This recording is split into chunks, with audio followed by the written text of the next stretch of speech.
Everyone, it's great to have you all back. Today I'm going to tell you about a recently released fantasy anime called I Somehow Got Strong by Raising My Farming-Related Skills. The story kicks off with a band of intrepid explorers going up against a perilous S-ranked forest. When the dragon spits fire, it causes extensive damage to the surrounding environment, and the adventurers are compelled to flee in order to safety.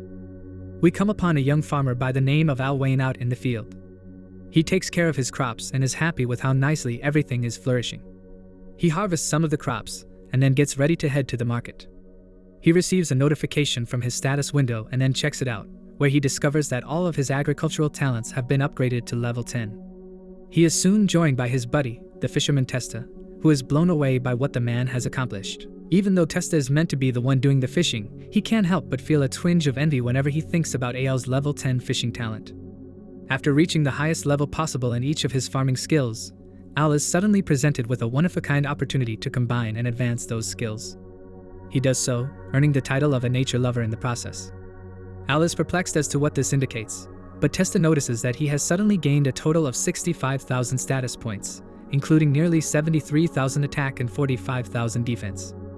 They are taken aback, but Al suddenly recalls that he has to get to the market. Al travels to the royal capital in order to sell his harvest there.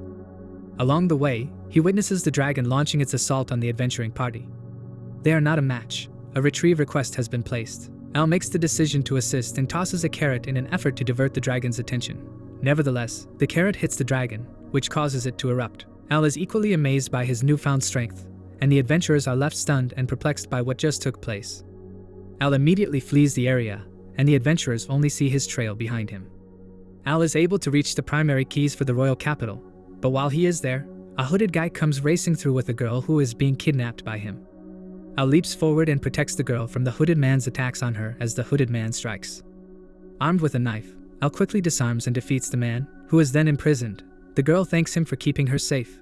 They hear a bell, and Al hastily runs off, not wanting to be late. The girl asks for his name, but Al just quickly races off. He is successful in reaching the market and delivering his crops there. When he tried to leave the city, he was stopped by the soldiers, and Al thought he would be in danger. However, the girl he had spared appeared before him and introduced herself as Valis, the princess of the capital city. When Al is talking to the princess, he starts to get apprehensive, but the princess tells him to act casually around her. When she inquires as to whether he would be willing to serve the royal family, he responds with an emphatic negative, but this response is just in his thoughts. Instead, he makes a cautious attempt to decline, claiming that he is unable to take on the duty. He then makes an attempt to depart, but Valis stops him. She assures him that they would pay him well, but Al responds that he is only interested in being a farmer. Upon hearing this, Valis offers to give him a large field that is over 34,000 square meters near the capital city. Al inquires as to the motivation behind her willingness to go to such lengths to recruit him. She explains to him that it's because he was able to defeat the masked man so quickly, even though he had a strength score of over 500. Al inquires as to what the average power is, and Valis responds by stating that the power of the typical individual is approximately 50, while that of 130 knights can reach up to 600, and that of a legendary hero can reach 1,000. Valis inquired about his status, but Al was aware that he was unable to show her. After completing their quest, the heroes report that the forest dragon has been vanquished. Despite this, they had no idea who was responsible. All they know is that there was a carriage.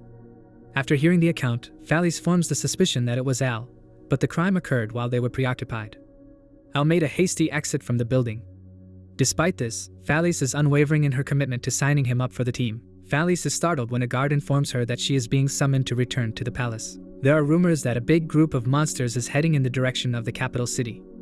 All kinds of monsters, such as orcs, dragons, and golems, are coming from the Hell Zone, which shocks the king because the leader of the Hell Zone, the Demon King, was killed by the hero, and they made a peace pact with the demons.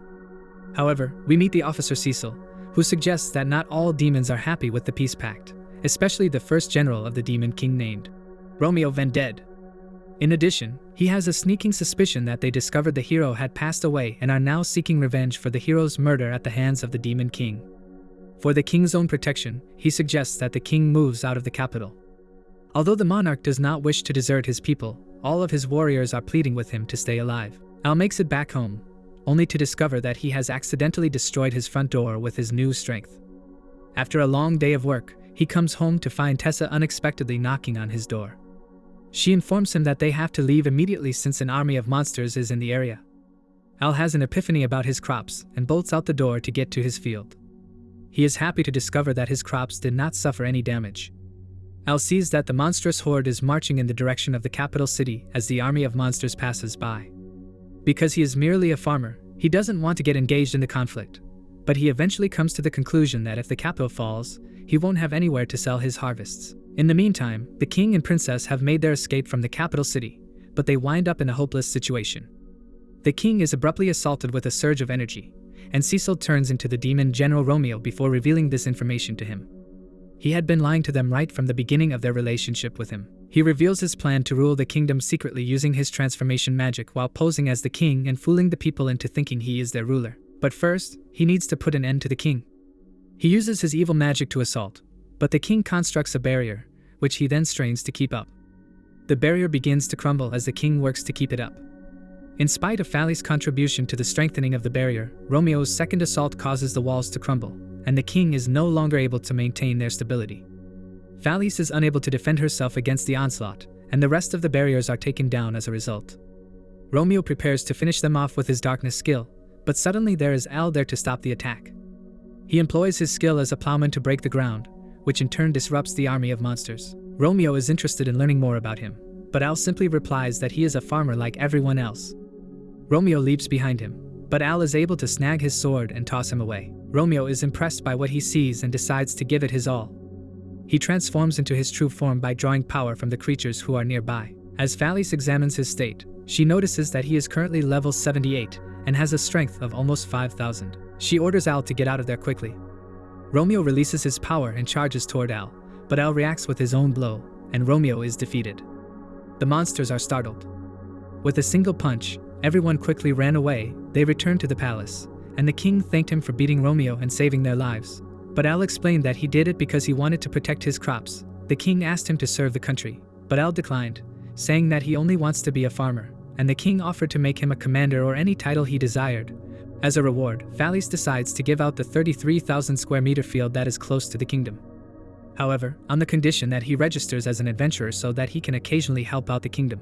Al agrees to this deal, but when he goes to check out the field, he finds that it is a complete wasteland. The next day, once Al realized he had been duped by Fallis, he explored the capital with the Fallis, and he was amazed by all of the diverse cuisines that were available there.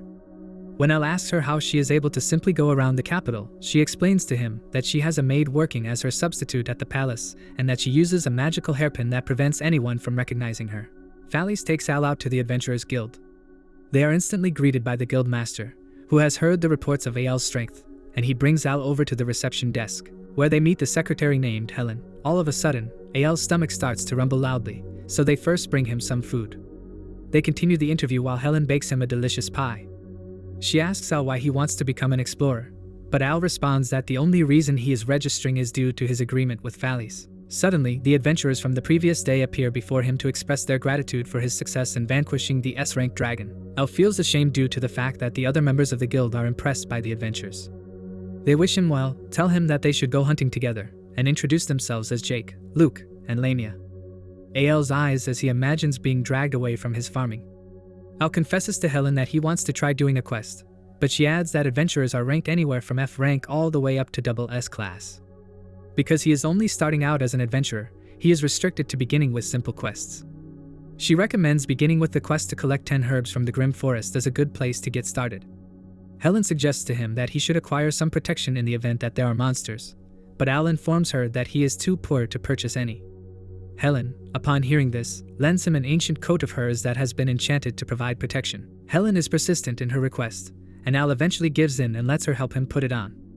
Helen is taken aback when she sees him on the cover since he seems to remind her of a specific person. She extends her best wishes to him, but Al can't help but think about his farming life. Al gets in his car and drives to the woods, where he goes to gather the herbs. While he was searching for new things, he came to find an odd black scale. He is perplexed as to what kind of beast may have dropped it. But all of a sudden, a female orc approaches him, and it attacks him with the intention of mating with him. Fortunately, Jake is there to save him just in time.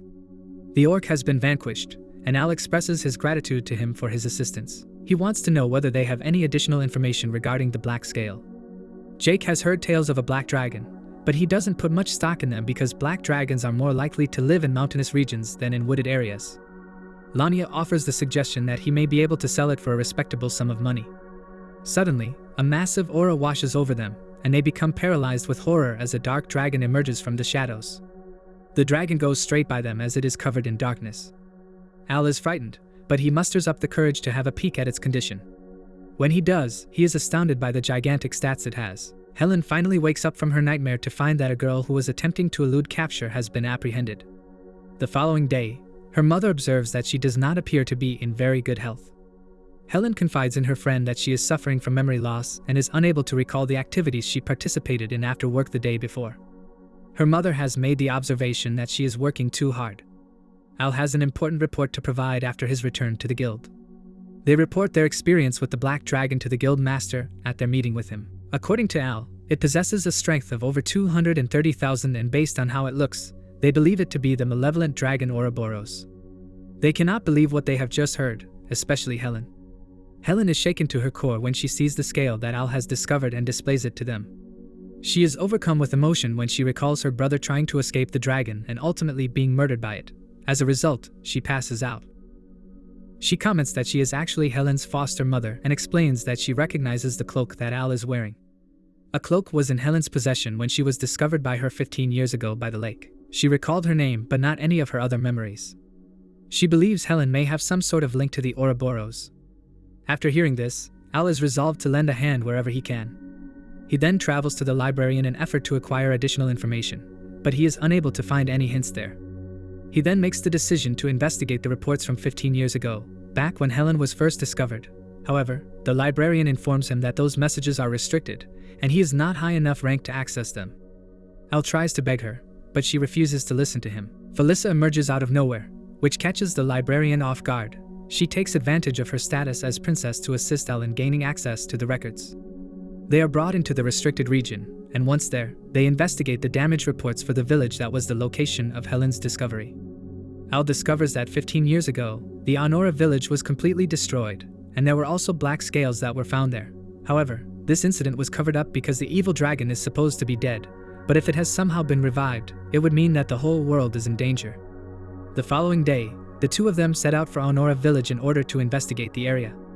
They discover it in a state of total devastation. Suddenly, while they are investigating, Al hears a voice.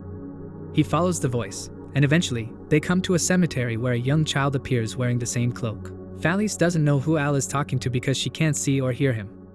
Al eventually figures out that the person he's speaking to is a ghost, and the ghost boy introduces himself as Lei. However, that is the final part of this video. Leave a comment below, letting me know if you want to watch more episodes of this anime. Thank you for watching, and please remember to give the channel a thumbs up and subscribe to it.